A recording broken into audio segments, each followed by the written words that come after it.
welcome everyone to PPMD's webinar this afternoon, where we will be joined by Sarepta Therapeutics to discuss the details of their phase 3 trial for their microdystrophin gene therapy product, SRP-9001. I'm Eric Camino, PPMD's Vice President of Research and Clinical Innovation. Earlier this week, Sarepta shared information about their development program for SRP-9001, including updates on the 101, 102, and 103 trials, as well as initial details about the 301 study known as EMBARK, which we'll be discussing today.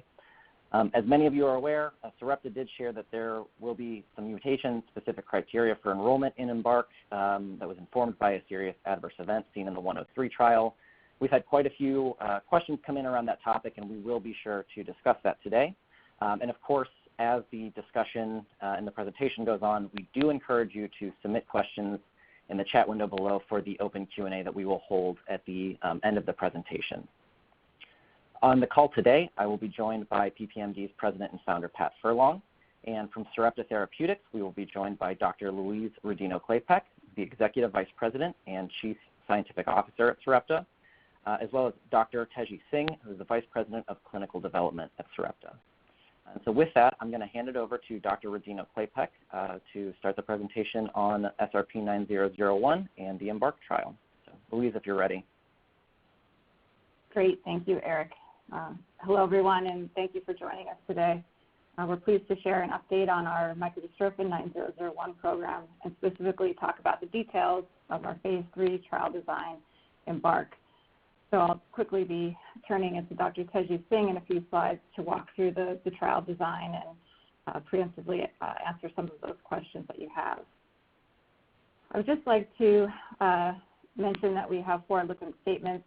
This simply means that we'll be making comments today that predict out to the future. These potential statements involve risks and uncertainties, things that may be out of our control. So feel free to read our forward-looking statements on the website as well. Just a few slides about Sarepta and our experience in Duchenne. We have 3 different platforms for Duchenne therapies, one being our RNA therapy, which is our PMO and PPMO programs.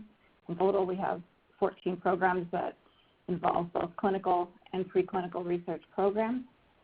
In gene therapy, we have a total of 4 programs, but certainly we'll be talking specifically about SRP-9001 today. And then we have 2 gene editing programs in very early development. In total, we have over 10 years of experience in Duchenne and certainly well connected to the community. In 2019, we entered into an agreement with Roche for SRP-9001 outside of the United States, and this really allows us to get to all Duchenne patients globally faster than we could on our own. So we're very pleased to partner with Roche on our continued development of 9001. Now we'll be talking specifically about our phase 3 study design, but we did want to take a moment to describe the ongoing SRP-9001 studies that have either enrolled or continue to be following patients. So we have 3 ongoing trials, and to date we've treated 77 patients with SRP-9001, and we have 3 going on 4 years of follow-up for some of those participants. So just to walk through these 3 studies from left to right, our study 101, this is our first study in 4 patients between ages of 4 to 7 who were ambulatory. This is an open label study. This is the first proof of concept study to show microdystrophin expression and safety. And we've been following those patients for now close to 4 years. The next study, study 102, this was a placebo-controlled trial in 41 patients. During the first year, half received SRP-9001, half received placebo, and then were crossed over in the second year and received the opposite therapy. So now we're in year 2 of that study, and I'm looking forward to the readout of that study in January. So these 2 studies, study 101 and 102, used what is called research material. This is from Nationwide Children's Hospital. And what we did was then move on to develop commercially representative process material. So this is drug that will mimic what will be used in ongoing development and potentially commercialization. And so our study 103, the next study, was another open label study to test this commercially representative material. And 32 patients were enrolled in total, and this was 3 different cohorts, ages 4 and up. So for the first cohort 1 was ages 4 to 7. Cohort 2 was older ambulatory, 8 to 17, and then our non-ambulatory cohort was cohort 3. And this is an open label ongoing study with a commercially representative material. And so Teji will be walking through study 301, our next phase 3 study, and we'll be describing some of the results from study 103 in that context. And so I'd just like to now turn the presentation over to Teji to talk about EMBARK. Thanks, Louise, and thanks everyone for joining us this afternoon. So EMBARK is the name of our phase 3 study for our 4 to 7-year-old population, so children that are over the age of 4 and under the age of 8 at the time of our randomization. So this is a phase 3 global study. There'll be 120 subjects enrolled in this study, 1-to-1 randomization to the treated group, which is 9001, to placebo. We're stratifying this on 2 aspects: age at the time of entry, so 4 to 5 and 6 to 7, and baseline NSA, so children under 22 and children over 22. This is allow us to look at analysis plans based on this appropriate number of patients in both groups. This study will use the commercially representative material. So as Louise pointed out, this is a material that we've actually produced in our commercial sort of facilities to allow it to actually be used then eventually when the drug is approved. One of the things is this study will not have a baseline biopsy, but there will be biopsies at week 12 in part 1 and week 12 in part 2 for a subset of patients. So the way the study is designed, if you look at that figure to the left-hand side of the screen, patients will meet inclusion and exclusion criteria, get into the trial, then be randomized to either one of the 2 arms, the treatment arm or the placebo arm. They'll be followed for 52 weeks in that arm. At the end of the 52 weeks, they'll switch over. The ones that had placebo in the first part of the study, part 1, will now get treatment, and those that were in the treatment arm will actually get a placebo infusion. They'll stay blinded for the 2 years so we can understand really what's happening without any sort of biases being introduced. As I mentioned, it's a global study, roughly 10 countries. The final list is still being finalized, and we'll have roughly 40 to 43 sites. And again, the final list we'll have when we actually get site approvals and see which sites have actually been able to meet our timelines to get into the trial. The objectives of this is to understand evaluate the effects of a single dose of 9001 of commercially representative material on the primary endpoint of the North Star Ambulatory Assessment, and that's the primary endpoint at week 52, change from baseline to week 52, so after part 1. The dose is the same dose that we've used in our 101 study, our 102 study, and the 103 study, so there's no change in dose. The key inclusion criteria for this study is you have to be on a stable daily dose of oral steroids starting 12 weeks before screening. So those patients that are on a non-daily dose will need to be converted 12 weeks prior by their investigator in order to be eligible for the trial. The antibody exclusion criteria, this is the AAV-RH74, the recombinant AAV-RH74 antibody, which is an assay specifically for our trial, has to be less than 1 in 400, and we can talk about that later, what that actually means. As in the introduction, this study will have the same mutation inclusion-exclusion criteria, slightly expanded as what we had in 101 and 102. So subjects with mutations in 1 to 17 are not eligible, and those with the mutation fully with an exon 45 are not eligible. So 18 to 79, excluding 45, are eligible for the study. And already discussed the primary endpoint. I'm going to jump to the next slide, which is again the key inclusion criteria and exclusion that we just sort of touched upon. Just want to highlight again, this is greater than 4, less than 8 years of age, ambulatory, so this is our ambulatory study, and then the criteria for the mutations that we discussed. The exclusion criteria, there is really no differences between this study and 101, 102, and 103. The key ones I want to point out is that you could not have been on gene therapy previously, cell-based therapy, or gene editing. You are able to be on exon skipping therapy, but you have to have a washout. The washout period for exon skipping therapy is 6 months. We just picked up the virus or vaccination sort of aspect here, just because there's a lot of questions or interest in what's happening with the recent vaccines that potentially may be allowed for the younger boys for COVID. Right now, our protocol, in line with the CDC recommendation, is that if you're getting a live vaccine, it has to be 4 weeks before entry into the study, before dosing. And if it's inactive, it's 2 weeks before dosing. And you cannot be vaccinated during the first 3 months after day 1. Now, this is not because there's a safety concern between a vaccine and our compound. It's more that before the infusion, we're going to increase the dose of steroids to an immunosuppressant dose, so a little higher dose to prevent a reaction to our vector and our gene.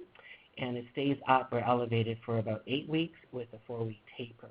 So the concern is when you increase steroids, the vaccine may not be as effective. So this exclusion criteria is really to make sure we're not doing anything that makes the vaccines that people are going to be receiving less effective than they would normally be.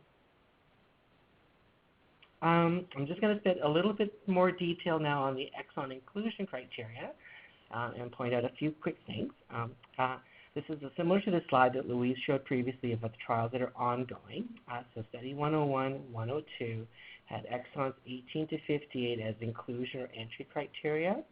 Study 103 allowed all patients in with any mutation between 1 and 79.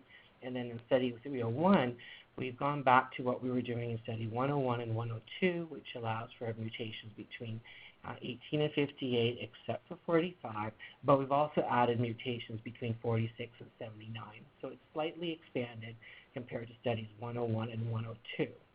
Now, the reason that we changed 301 versus 103, 103 is our 1B or our early sort of study in this a couple of unique populations. One is the same population that we're studying in 301, 4 to 8-year-old ambulatory boys. Another cohort were older ambulatory boys over the age of 8, and the third cohort was a non-ambulatory boys. So we've dosed patients in all 3 of those. In one of the ambulatory boys that was a little bit older, who had a mutation in exons 1 to 17 region, he actually had a safety event. And that safety event, which I'll describe a little bit later, was a case of severe immune-mediated myositis. So this means that his body was attacking muscle cells that actually had our transgene in it. So they were actually reacting to the vector transgene protein that we were producing. And because of this, and because of this concern being a safety issue, we've made study 301 with these exclusions from a safety perspective until we understand better how we can predict which patients are at risk with these 1 to 17 mutations and how we can actually then mitigate that risk so it's safe to administer. So this is why study 301 is more restrictive than 103, but more liberal than our previous studies 101 and 102. So what happens to a patient when they enter a study? What exactly are we going to be doing? This is just a cartoon or schematic that outlines what the boys will be undergoing. As I mentioned previously, they'll be randomized at the start to an active group or a placebo group.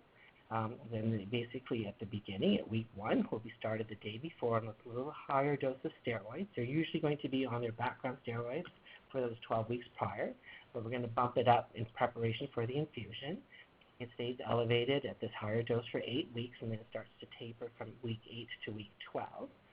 In a subset of patients at sites that can do specific types of biopsies, we're going to have a biopsy at week 12 in part 1, and then also for both groups, placebo and infusion.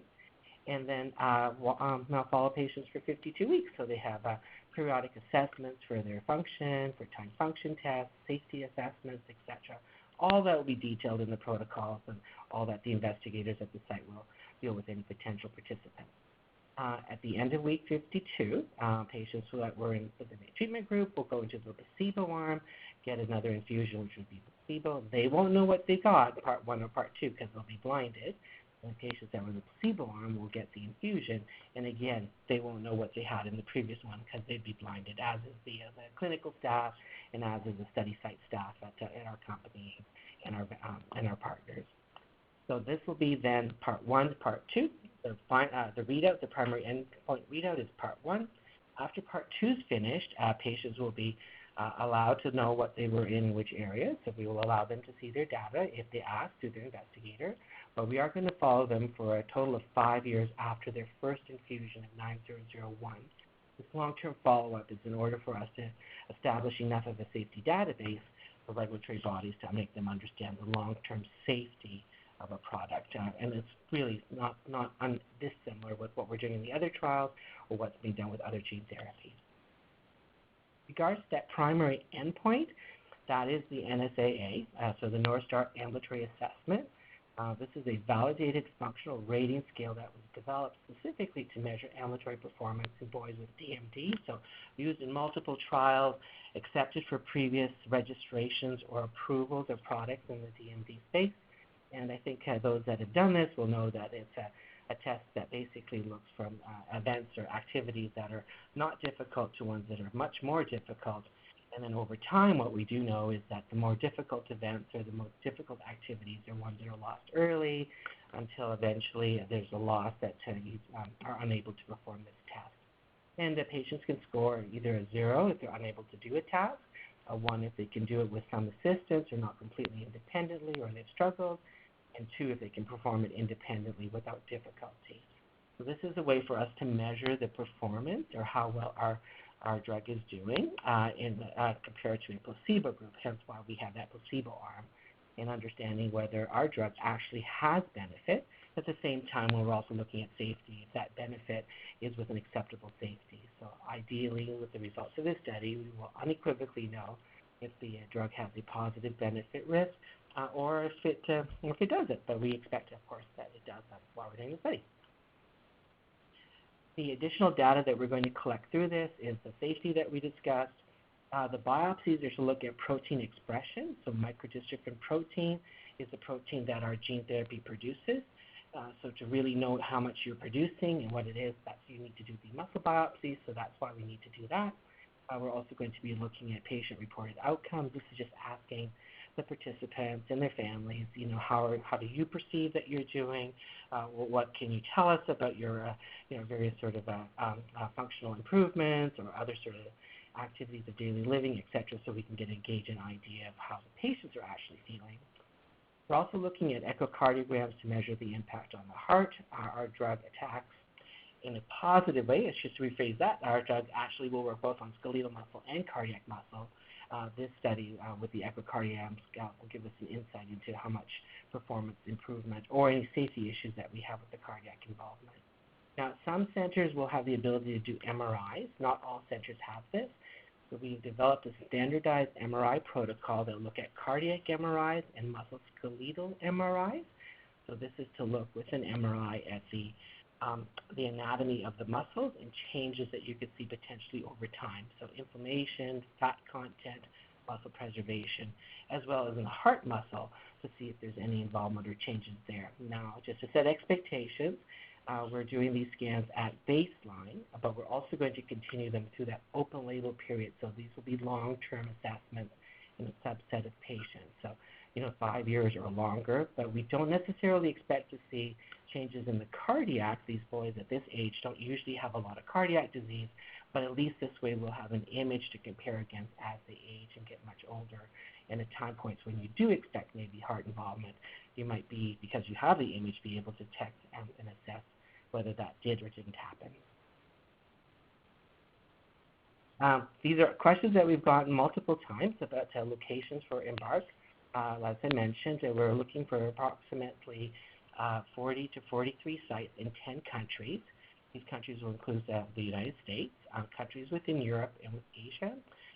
We're actually going to give a list of sites under clinicaltrials.gov posting when they're activated. So once we've confirmed a site is activated, and by that I mean that their IRBs, their local institution, has approved our protocol, their ethics committee has approved our study, and the regional area or the country region, a regulatory body has also approved it, then that site is now activated. They can begin to screen patients. So once we have that confirmed list, because there could be some variability, then those countries, those individual sites will be posted on the clinicaltrials.gov page. Some site timelines for when sites are coming up vary widely. All of these different bodies that you have to submit for approval of the protocol have different timelines, or how long they take in order to approve your protocol and give you permission to start the study.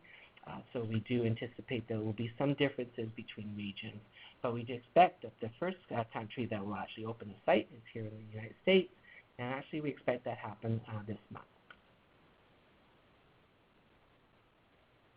This is another question that we were asked to discuss. It's basically our policy with regards to travel and accommodation through the EMBARK study. We completely understand, and this was an issue with our 102 study, which was a 41-patient randomized. This is hard. A lot of families do not live near a site, so it can be very burdensome to the participants in the family. So we're very, very grateful that we've had this feedback from individuals on what we can do to minimize this.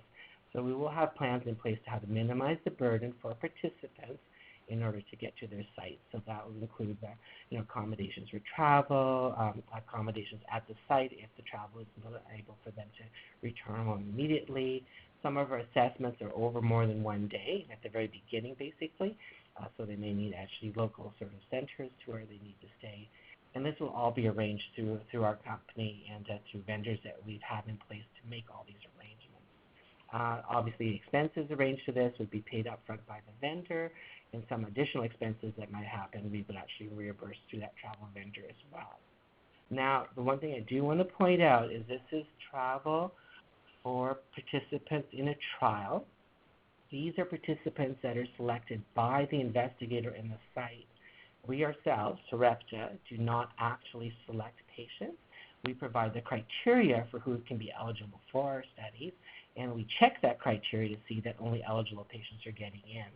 But the actual participants who gets into the study or who's screened, that's a discussion between the families that are interested and the investigator in the site will make those decisions.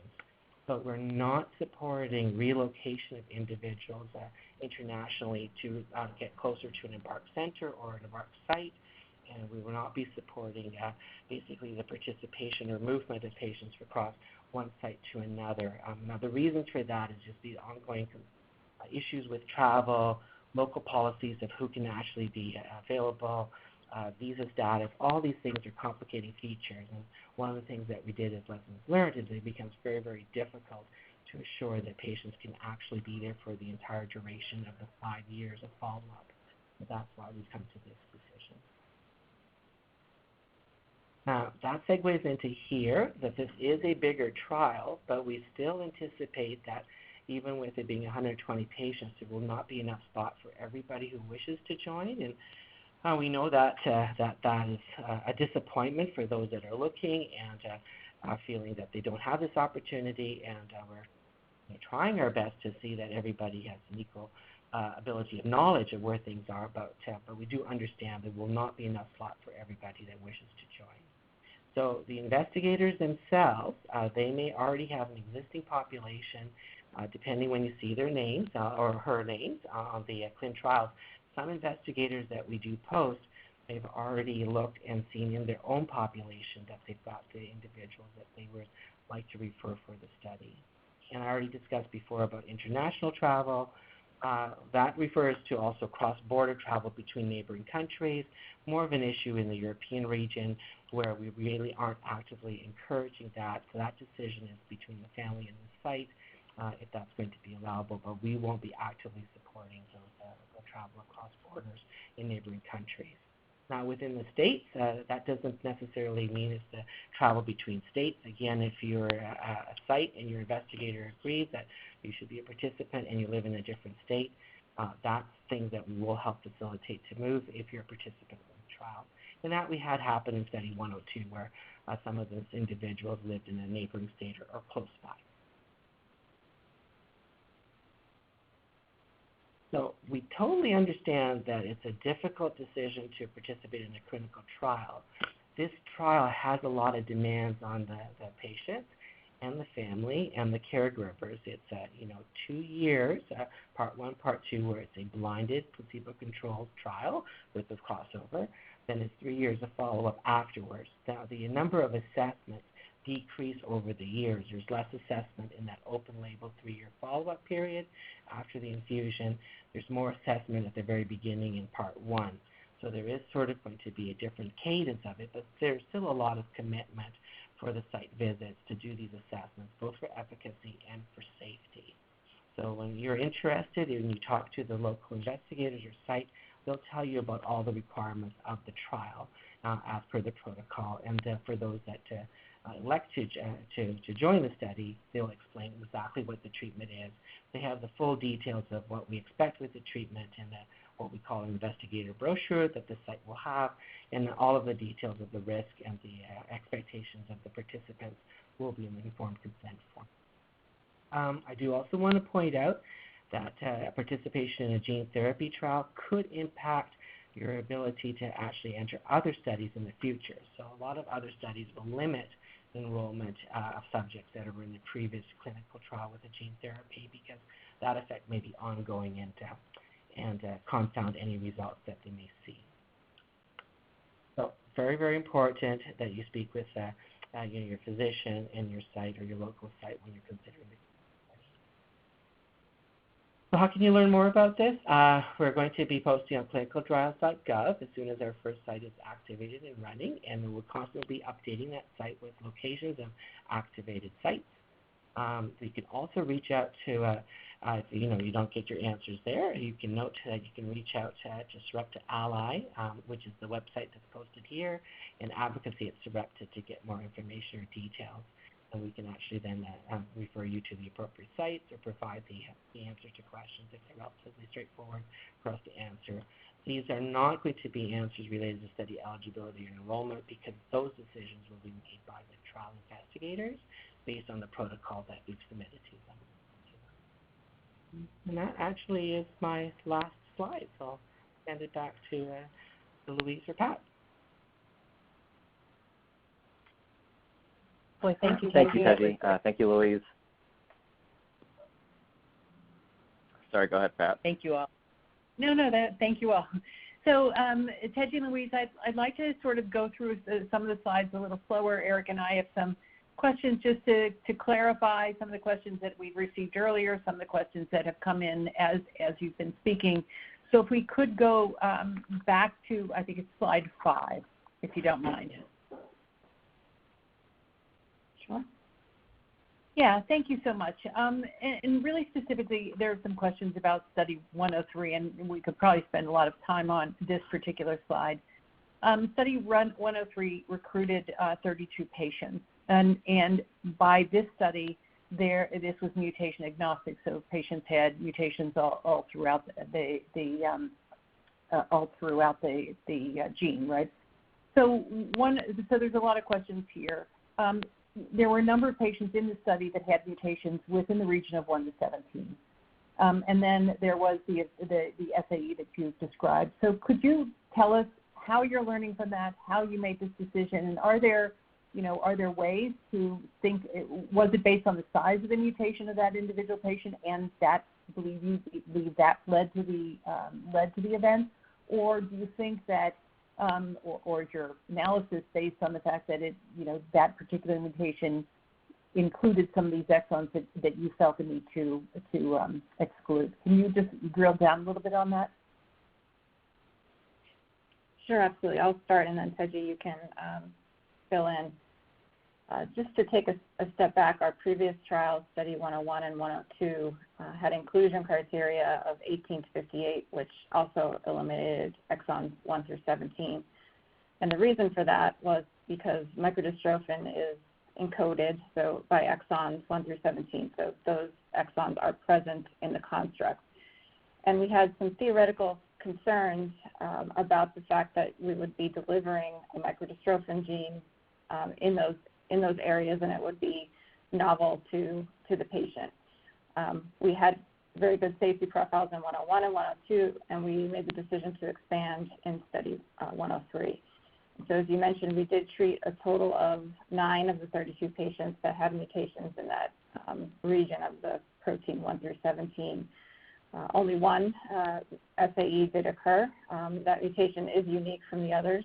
And so now what we're doing is taking all the learnings from the patients treated in study 103, those 9, understanding more about the specific mutations, why this one was different, and determining what mutations could specifically be at risk. But right now we don't have enough information to make a differentiation between at risk versus not at risk. And for to make sure that we ensure the safety of all patients, we want to make sure that we, for the next trial, exclude out of abundance of caution, and then finding another way to study that population. We certainly think that there's a path forward, and we want to make sure that we do it in the safest and best way possible. Teji, would you like to add anything? I think you covered it all there. I think just to point out that that one patient that did have the event, it was severe enough that required hospitalization and intervention. The boy is actually doing fine, but it took him over 7 weeks after the presentation to recover. So I think that's what caused us to be more conservative here. There's a lot of ongoing work, both the analysis of the data from that specific case, as well as discussion with other experts, because we've seen events across other gene therapies as well, and we're trying to work together to best understand across all of our companies. And then lastly, once we have a better understanding of really to define it, then we're going to design that study to best come back and understand which patients or these patients, how we can dose them safely. Yeah, thank you, Teji. That was my next question. So the study 103, the open label study, is now closed. Is that accurate?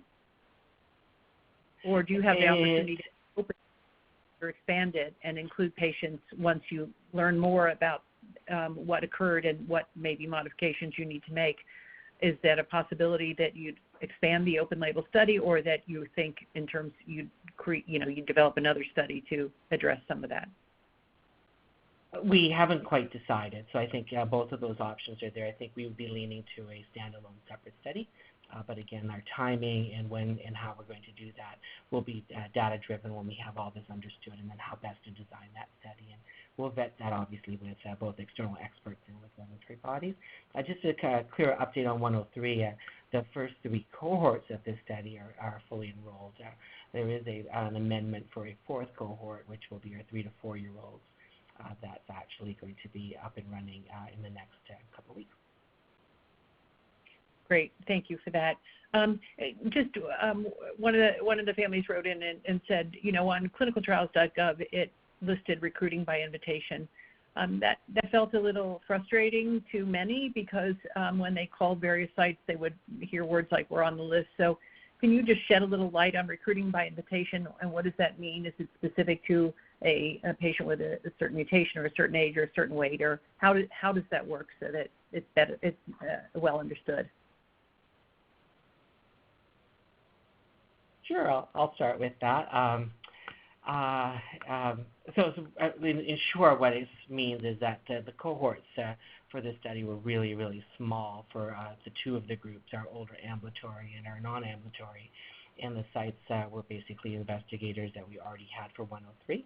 And by invitation, it really is the site already had potentially a list of subjects or a list of patients that they were already thinking of for these studies, either through their own practice, their referral patterns, etc. So I think we were actually pretty much enrolled before the sites had full approval for those cohorts. So hence the invitation, meaning that we had more candidates or subjects than we actually had slots for. So it's more a restriction based on already not spoken for the wrong word, but the interest and number of patients that were eligible. So it would be unfair to ask people to for the site when they already have a long list of individuals. Yeah, I think that comment of "we have you on the list," so many families have heard, and I guess the question is what list, whose list, and how do you get on top of that list? So I think language is very important for the PIs, because as you know, there are so few slots and so many wish for the opportunity. Last question here, and then I'll turn it over to Eric to see if he has questions on this slide. Study 102 concludes in December, is that right? When can the community anticipate that you'll report out on what you've learned there? Sure, yes. So part 2, which is the second year of Study 102, will end the end of this year, and then we expect to release the results early in 2022. We don't have a date yet. But. Great, but maybe first quarter 2020. Fingers here? Yeah, and just to remind you that there's an open label extension period of that trial, so the patients will be monitored ongoing, but the year 2 readout is what we have. Right, of course. Thank you so much. Eric, questions on this slide, or we can move on to slide 7? I think it would be best to move on to slide 7 with the trial criteria. I think that'll be helpful for the series of questions we had come in. Great, sure. And actually, as we kind of move to that, slide, just to kind of preempt this, I do want to clarify, because there's questions coming in around the exclusion as well of those with exon 45, and to clarify that exclusion is different from 1 through 17, which was based on safety, correct? And can we talk a little bit about what the rationale is for the exclusion of exon 45?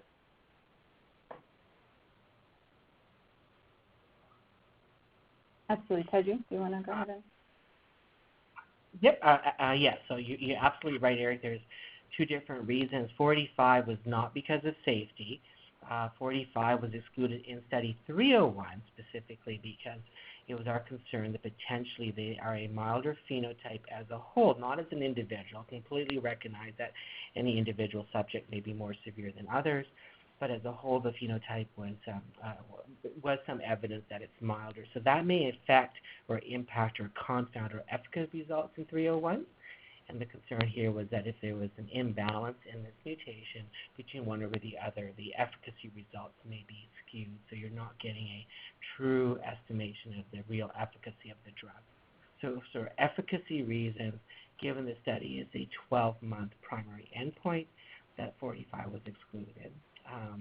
Now, in other studies, we are planning our non-ambulatory study, where obviously subjects are going to be further along in their disease course. That will not be an exclusion. So in our 303 study, which we're not talking about in detail today, but it's close to follow this trial, that will include non-ambulatory populations. So we will have some understanding in exon 45. So the final submission package will have data from all of these mutations together. Great, thank you, Teji. And to clarify, this is a exclusion of exon 45 deletion in and of itself. But if a patient had a 45 to 50 deletion, would they still be considered under this protocol? Short answer is yes. This is fully contained within exon 45 only. If it spans before or after, then that would not qualify. That would be eligible. Along with all the other criteria. Thanks so much. Another question here is, you've identified the dose is 1.33 e to the 10 to the 14th, or 10 to the 14th, right? So this dose, 2e14, can you just shed a little light on 1.33 of 10 to the 14th, if I read that correctly, compared to what the community's been hearing about 2e14? What was the change and why? Sure, I can take that. Originally, we used a different assay to measure the amount of virus that we're delivering using a method called QPCR. We had previously used something called supercoiled QPCR, and now we've moved to a validated, more accurate method called linear QPCR. And so the actual amount that is being delivered in all of these trials is consistent. It's just the assay in which we use to measure it gives a different value. So we've really had consistency between the 3 trials. So now our dose using this method will be 1.33 times 10 to the 14th now and moving forward. Great, and thank you. And why? That's the same as e to the 14th, whether it's 1.33 10 to the 14th or 1.33 e to the 14th, same thing. All right, thank you. And why, Teji, no baseline biopsies here? Two reasons. One is that we actually have a fair bit of information from our biopsies that we've done in studies 101, 102, and 103. In 103, we did our commercial representative material, so we've got that. We use the baselines to look at PDPF, so percent positive dystrophin fibers, and the intensity. What we really are looking or aiming for in 301 is the amount of dystrophin expressed or micro-dystrophin, so you don't need a baseline necessarily for that. The other is that we wanted to reduce the total burden of biopsies. We wanted to get a later time point, so part 2, week 52, is basically a year after the first biopsy.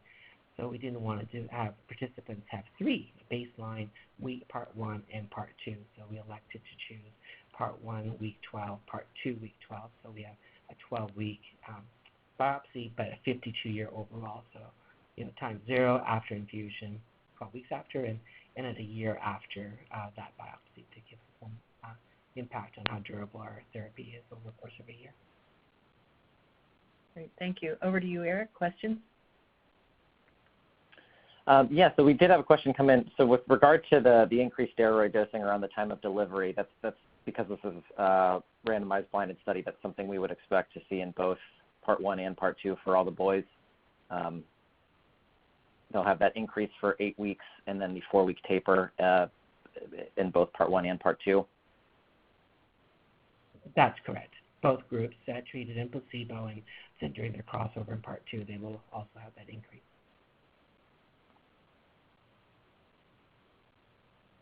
And then I wondered if we could talk a little bit about with the crossover. So you had this experience, obviously, with your 102 study. Is there any protocol around, obviously, 52 weeks while someone is potentially on placebo?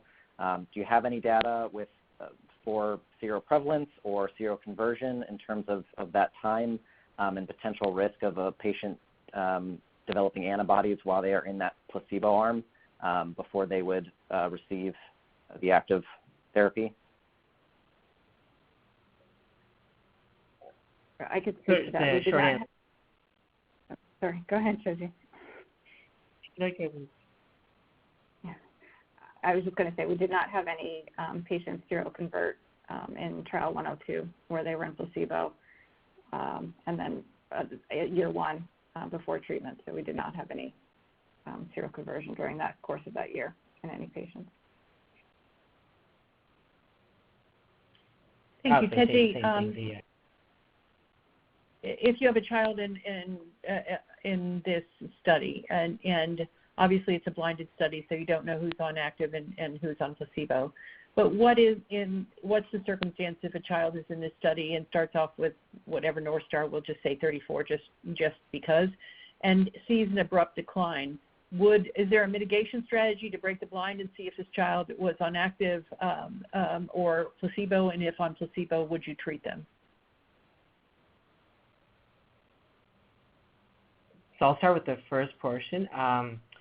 The investigator always has the ability to request that the blind be broken if it's going to change the course of how a patient's managed or his clinical management. And if it's a non-emergency, we're going to ask them obviously to talk with us, and then we would arrange that, and that'll be done in some manner if we understand the investigator's reasons for doing it. But yes, that's always possible for clinical management. In an emergency situation, that'll happen right away if they think there's something they need to know immediately in order to be for the safety of the patient. Your second one's a little harder to be definitive right now, and I don't think we have plans. If you are rapidly declining, we do not have an arm where you can immediately go into an active group. So if you're rapidly declining, we're not having a immediate removal or into an active therapy session or group. So that doesn't exist.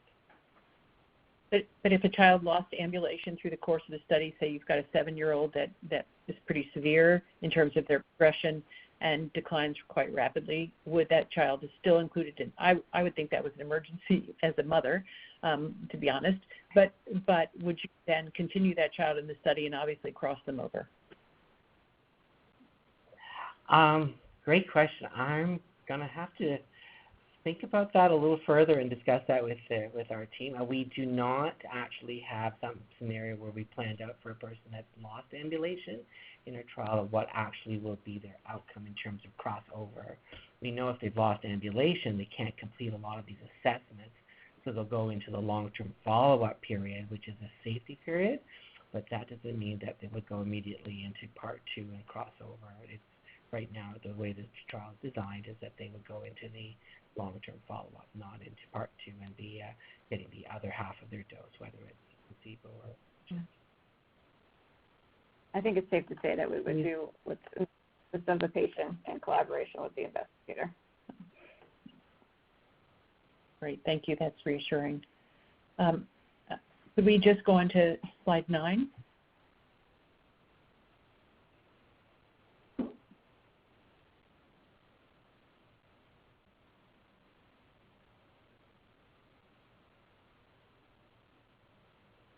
Okay, slide 9. Just talking a little bit more about the safety event that you experienced. I know, Teji, you described what severe immune-mediated myositis looks like. Could you talk a little bit about it? What were the symptoms? Could you give us a little bit more detail there? Yes, I mean, preserving the anonymity of the patient, not identifying. So this boy actually presented about 4.5 weeks after his infusion and had initially mild symptoms of difficulty with his swallowing, difficulty with phonation, saying some words, and started to have some weaknesses in extremities. And then really at that time he was assessed quickly. They discharged him from a care clinic, but in the last couple of days it started to get a bit more progressive. So we had him come back in, actually go to a local center, a tertiary care center for assessment. But in the course of about 3 days, he actually became a little, very quickly, a little bit more severe with his swallowing, but specifically he got quite weak that he could not actually sit independently, could not walk without help, etc. His lab tests were all relatively normal. His CK hadn't changed a lot from baseline. Every other cause that they were thinking that may have caused his rapid deterioration in terms of weakness, they looked into and couldn't really find much. So then that's why we came to the conclusion likely related to the transgene and probably immune phenomena. There were some indications based on some blood work that it was, underwent plasmapheresis, and then started to recover after those therapies. Never had any cardiac involvement. It was all normal cardiac function. But after about 3 weeks in hospital, had resolved enough that he was able to go home, able to sit, still had some difficulty with his walking.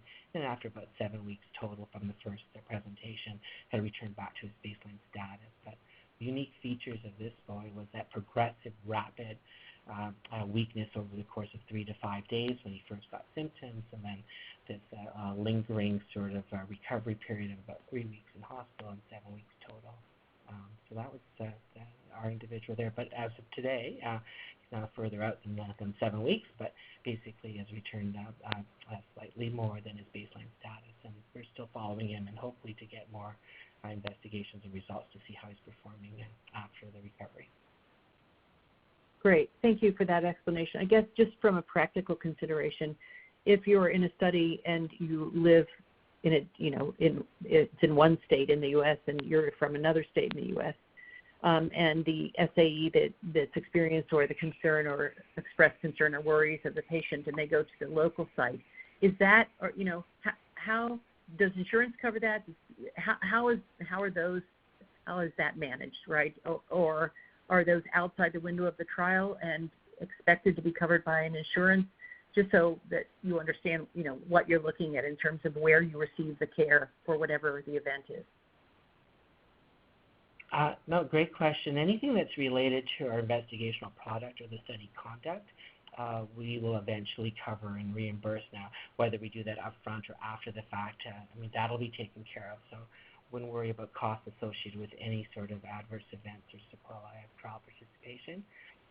For these individuals, again, depending on how serious the event is now, the condition of the individual, it'll be managed locally. But if we also need to transport them to a more specialized center or to the site for better management or clearer management or just what the facilities are, we would also arrange that, working closely with the local treating physician and the investigator. Great, thank you. Over to you, Eric. Thoughts and questions? So I think specifically within some of the mutation restrictions, there's some questions coming in about, should the study go well and should Sarepta be able to get an approval? Do you have any concerns about this narrowing the label in terms of who would be able to receive the therapy? I think that's one of the questions that's concerned. We also had a lot of questions around the non-ambulatory, but as you said, it looks like you're planning a study 303 that will investigate that population.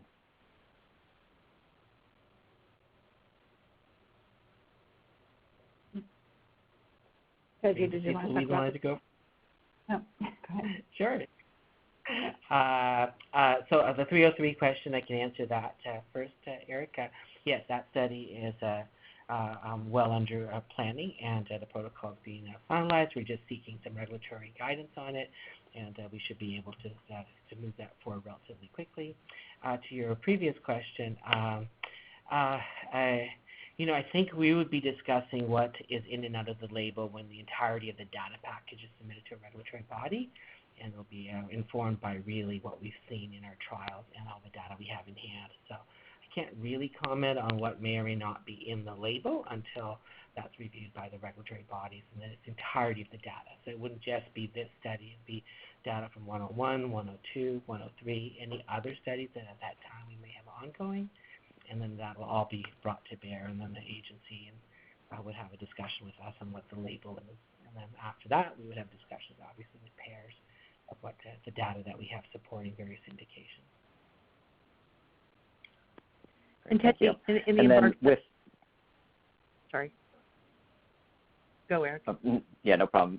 So I was going to ask, with some of the SAEs that have been seen and other adverse events, is this all included within the informed consent that patients will see if they participate in EMBARK or the future 303 study, so that way they are fully aware of the potential risks from receiving gene therapy?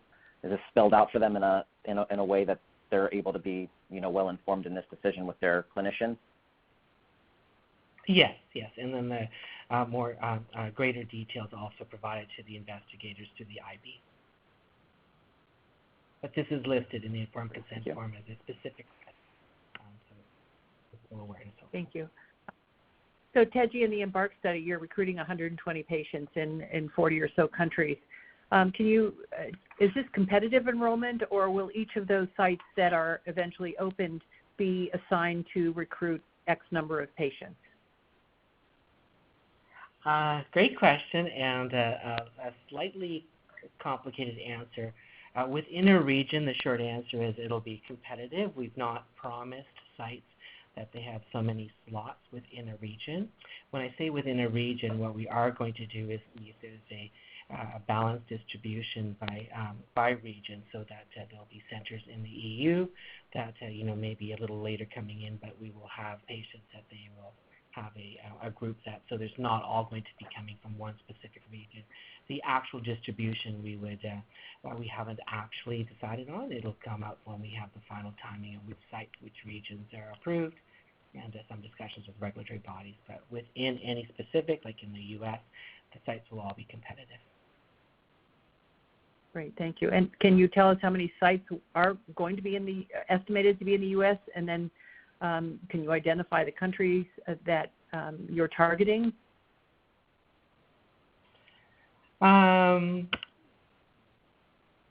Short answer is I prefer to do that when we actually get approval and then list them. The only reason is that we do know now there's a few sites that there's some movement back and forth whether they want to participate or if they actually have the bandwidth to do this and or they have local approval. So I don't want to actually give information that may be misleading, but we should be able to start posting this actually in the next couple of weeks as the sites are coming on board, and then we'll have a more definitive answer. Great. Thanks, Teji. Over to you, Eric. Yeah, this is a little bit backtracking to the other slide, though, we don't have to go there. But around, I think, what Sarepta's learned from your previous studies regarding antibodies to the RH74. So you dosed 77 patients. You've obviously screened a lot more, and you did conduct a serial prevalence study as well.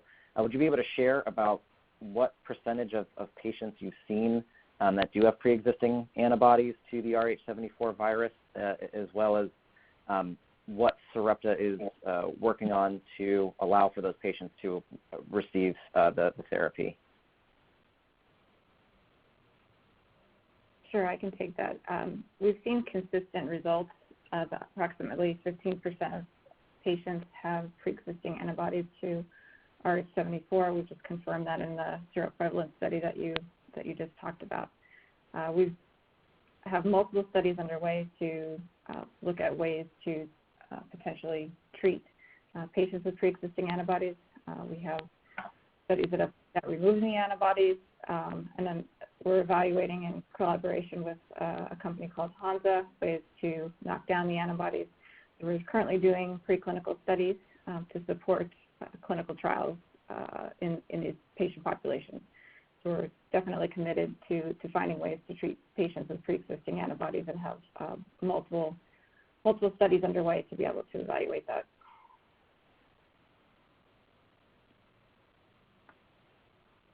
Great, thanks. Mm-hmm. I'm good to move to slide 11, unless you have any other additional questions on this slide, Pat. No, I'm fine to move to slide 11.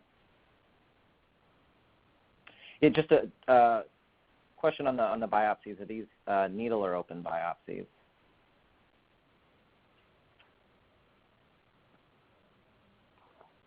The intention is to be needle biopsy. Go ahead, Teji. No, the plan is needle biopsies where those sites are capable to do this and have the expertise. For those sites that are going to do biopsies that don't have that, it'll be open. So our preference is needle biopsies, and sites are being selected on their ability to do that. But there will be some open because certain sites can't do a needle biopsy. Great, thank you.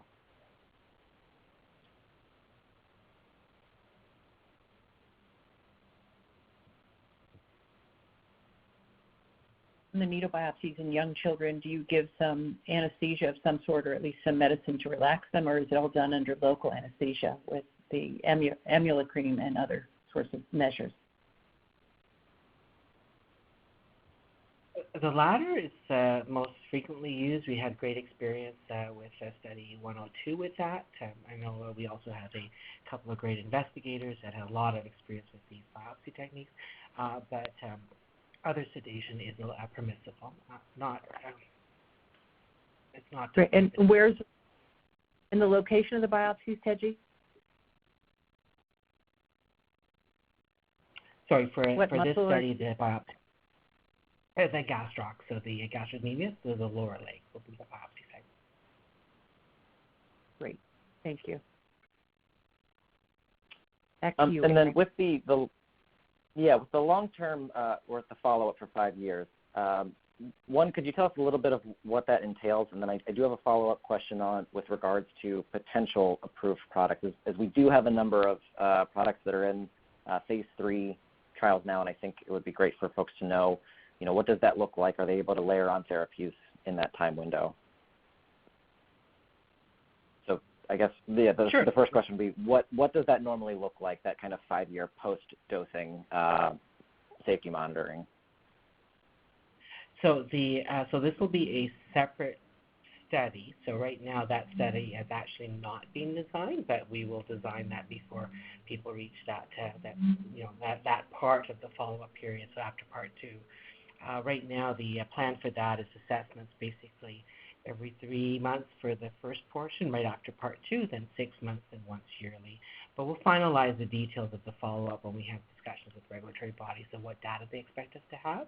But they'll be infrequent, between 3-6 months, and then later on up to a year time point. And not really intensive follow-up in the sense that there's a lot of blood work, etc. It'll be a critical element. So some of the motor functions, and basically safety as reported for events. So we're just good to have that all finalized when we have our regulatory discussions of what they want to see as a follow-up data set submitted to them. Great. And do you anticipate that the patients that do participate in the cardiac MRI sub-study would continue to be imaged throughout that period as well to get that data? Right, so that's actually very critical for us because that's just, I mean, that sub-study we actually want to really design and figure out what's the long-term impact. For this population in 301, because they're younger, we may not actually see either the benefit and the lack of cardiac findings until they get to around age 9, 10, 11, 12. So, you may not see anything at baseline, but, a benefit would be you actually don't see it when you expect to see it compared to external data sets. So I think in this patient population, those would be critical to try and retain individuals to come back for their imaging. Now, the good thing is some centers actually have imaging as part of their care or assessment anyway, so we'll try and see if we can dovetail the two together. That'll be a sort of separate standalone sub-study. And then, again, I know you haven't designed this yet, but some questions coming in. So as we think about tracking durability, do we anticipate that there would be any additional biopsies within this, the 5-year follow-up?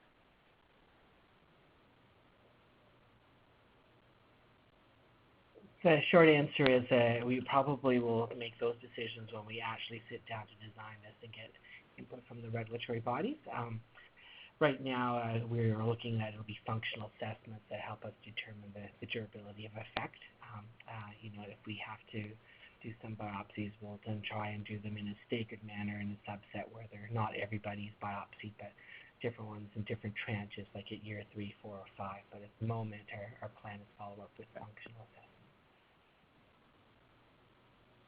Thanks. And Teji, could you shed some light on work you're doing on redosing?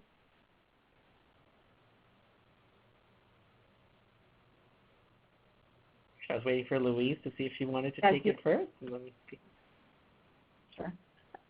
Just to answer that, it's similar to the work that we're doing on the pre-existing antibodies. So we have some separate collaborations that will actually be applicable to redosing. And so again, in preclinical studies, we are evaluating how these potential drugs would work, either by knocking down antibodies in patients that have already been dosed, or by providing treatment along with the first dose to prevent antibodies from forming in the first place and allow redosing. So we have these studies ongoing preclinically, and when they're ready in terms of support, we will evaluate clinical studies. But the first study we would do would be on pre-existing animals or pre-existing antibodies, and we're not ready yet, but working very hard to get there. So thanks, Louise. And I know you don't have a crystal ball, and I won't hold you to this, but are we talking years, or are we talking, a reasonable period, less than a year or more than 5 years? Can you just give us a ballpark? Because, having pre-existing antibodies and receiving that news is like getting the diagnosis all over again. We've heard that over and over, and just trying to treat all children, those with that fall outside the 1 to 400, and certainly if there's a dilution of effect, to try to redose. So, crystal ball answer, not hold your feet to the fire on this one. Yeah. No, the answer on the pre-existing antibodies would be more in the shorter time frame, in the 1 to 2 years range. Hopefully, obviously, this is, to your point, not a crystal ball. I think the preclinical studies have to be confirmed in order to support that, but that would be the idea. Great, thank you. Over to you. Back to you, Eric.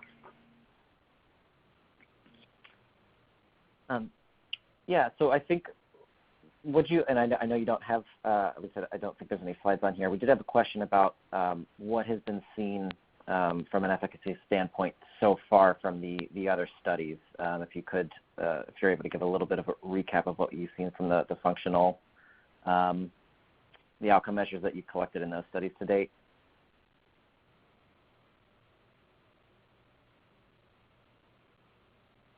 Sure. Maybe I'll just mention. So I'll try and touch on it as quickly as I can. And for the 101 and 102 study, just to blanketly mention, we've seen good expression in both studies. 101 we've seen increased function by NSAA from baseline. Just to caveat, this is an open label study, was not placebo controlled, so I'd like to make sure we're sharing that. In 102, this is the placebo controlled study. The primary endpoint was NSAA across the entire age group. There was improvement from placebo in all children, but we missed the primary endpoint. We missed statistical significance. And when we looked closer at the data, there was reason for this. So there was two subgroups that were analyzed, the 4 to 5-year-olds and the 6 to 7-year-olds separately. In the 4 to 5-year-olds, we did see an improvement from placebo. In the 6 to 7-year-olds, we did not. But when we looked closer, and Teji mentioned this, the 6 to 7-year-old groups were different from placebo versus treated at baseline. So the placebo groups were much better in terms of their function at baseline versus the treated boys. So we were unable to show that difference. So the point is that we've seen positive results thus far. 101 is not controlled. 102, we did see it in one subgroup with good expression in both. And now we're just doing the 301 study to confirm this. And just to mention, in the 103 study, our commercial process material, we did see improvement. We just showed that at 6 months, an improvement from baseline in NSAA and good expression. Again, this is an open label study that's not controlled. So that's a lot of data to go over in a little bit of time, but those are the results thus far. No, appreciate it.